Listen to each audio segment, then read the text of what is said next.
কবিতাৰ শিৰোনাম চিত্ৰকৰ। কবি বৰ্ণালী ফুকন। মই চিত্ৰকৰ, নিতে আকো ৰঙীন পৃথিৱী।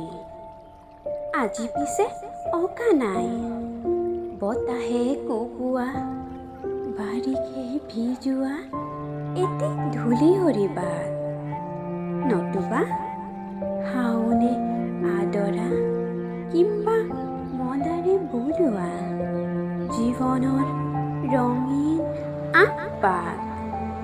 হয়তো আঁকিম আজি এখন সাগৰ, য'ত নাথাকিব লহৰৰ শীতল প্ৰকোপ, নাথাকিব অলেখ ঢৌৰ সংগম, নাথাকে কেতিয়াও প্ৰবাহৰ নৱ নৱ নাচোন।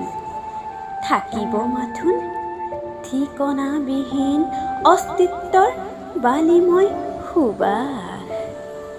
কপা কপা নিফেৰে নিগৰিব বহুবাৰ সৰাপাতৰ আৰ্দ্ৰতা, তাতেই ভিজিব বুকু ভঙা নিজানৰ সুৰ। হয়, ময়েই চিত্ৰকৰ, ময়েই আঁকিম মোৰ যান্ত্ৰিক